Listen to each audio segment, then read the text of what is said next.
Рейнджер работал на Апалачской тропе в штате Мэн, когда наткнулся на нечто неожиданное. Среди деревьев стояла полуразрушенная палатка. Лесник понял, что только что наткнулся на заброшенный кемпинг туриста, пропавшего 2 года назад. Все стало еще более странным, когда мужчина нашел дневник пропавшей туристки внутри поврежденной палатки и смог заглянуть в записи ее последних минут жизни. Джерри было 66 лет, когда она решила пройти по одному из самых знаковых туристических маршрутов в США – Апалачской тропе. Протянувшаяся от горы Спрингер в Джорджии до горы Кедидан в штате Мэн, тропа имеет длину около 2200 миль, и она точно не для слабонервных. Но женщину сдерживало одно обстоятельство. Дорогие зрители, прежде чем мы начнем, пожалуйста, поставьте лайк и подпишитесь на наш канал. Джерри приняла решение. Она собиралась проложить маршрут и отправиться в поход по Апалачской тропе. Хотя Джордж не был готов последовать за женой в это приключение, он ее поддержал. Продав свой дом в Атланте, супруги переехали к дочери в Брентфорд, штат Теннесси. Именно там Джерри начала планировать свой поход.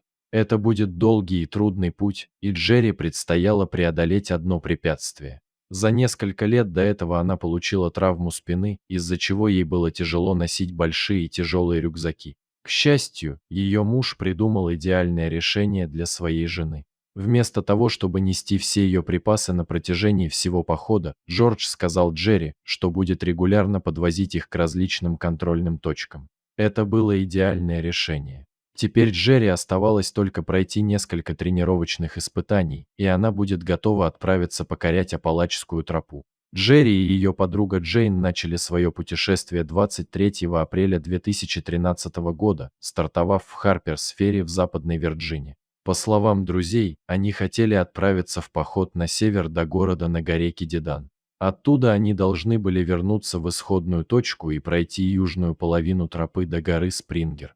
Сначала все шло по плану, но потом удача отвернулась от них. В конце июня, через 2 месяца после начала путешествия, Джейн получила известие о семейном несчастье. У нее не было другого выбора, кроме как оставить Джерри на тропе. Но Джерри не остановила отсутствие подруги, и она продолжила путь.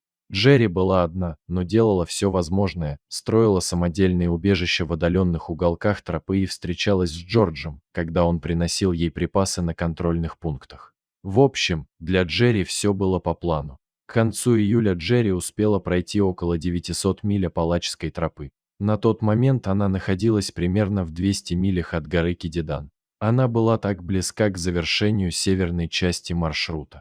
Прежде чем встретиться с Джорджем, чтобы получить припасы на последние 100 миль, Джерри предстояло пройти 22 мили по пересеченной местности. Она знала, что 22 мили до Джорджа займут не меньше 2 дней. Поэтому она взяла с собой палатку на случай, если другие варианты ночлега не подойдут. Отдохнув, Джерри была готова снова отправиться в путь. 22 июля Джерри шла по тропе, когда забрела в листву, чтобы найти место для туалета. Джерри не сразу поняла, что она заблудилась. Она изо всех сил старалась сохранять спокойствие, хотя понятия не имела, где находится. Она набрала сообщение Джорджу, попросив его связаться с Апалачским горным клубом. Текст гласил: «Я сошла с тропы. Теперь не знаю, куда идти. Ты можешь позвонить в горный клуб, чтобы узнать, сможет ли кто-нибудь из смотрителей тропы мне помочь? Я нахожусь где-то к северу от Вудс-Роуд». К сожалению, Джерри была слишком глубоко в лесу.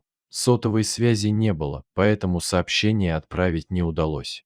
Джерри была предоставлена сама себе. Заметив, что сообщение не отправляется, она поискала место повыше, надеясь, что там есть сотовая связь. К сожалению, она ничего не нашла. В стороне от тропы Джордж ждал жену в назначенной контрольной точке. Накануне вечером погода была плохая, поэтому он не слишком обеспокоился, когда она не появилась в назначенное время. Меньше всего он думал, что жена заблудилась в лесу в поисках сигнала сотового телефона. Но прождав сутки в назначенном месте, Джордж, предчувствуя беду, обратился за помощью. Служба полиции штата Мэн и добровольцы начали поиски. Несколько опытных туристов прочесывали местность вдоль тропы. Поисковая группа отправилась по тропе к северу от Поплар-Ридж, зная, что это место значится в маршруте Джерри и является последним, где она должна была быть перед встречей с Джорджем. Пока они пытались найти Джерри, она пыталась выжить. Ее запасы еды быстро иссякали.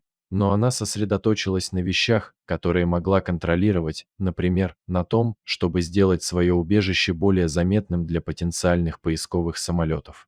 К сожалению, дни тянулись, а ее так никто и не нашел. Однако Джерри находила, чем занять свое время. Она читала роман, который был у нее в рюкзаке, и создавала сложные выкройки для шитья с помощью зубной нити.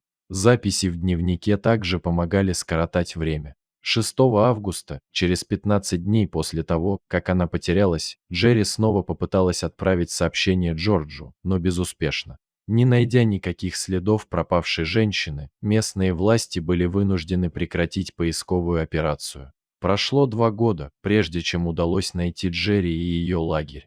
Наконец, 14 октября 2015 года лесник, работавший в этом районе, наткнулся на то, что показалось ему похожим на тело, завернутое в спальный мешок.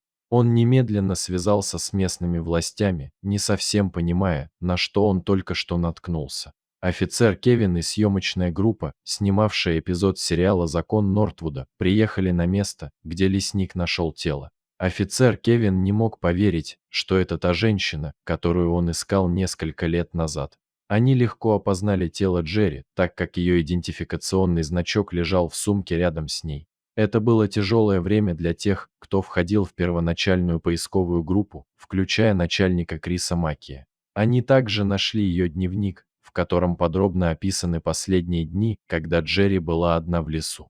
Судя по записям, пожилая женщина знала, что не выживет. Одно из сообщений гласило: «Когда вы найдете мое тело, пожалуйста, позвоните моему мужу Джорджу и моей дочери Кэрри». Дорогие зрители, а что бы вы написали в своем дневнике на месте Джерри? И осмелились бы вы в одиночку пойти в горы? Напишите, пожалуйста, в комментариях. А если вам понравилось это видео, обязательно поставьте палец вверх и поделитесь этим рассказом со своими друзьями.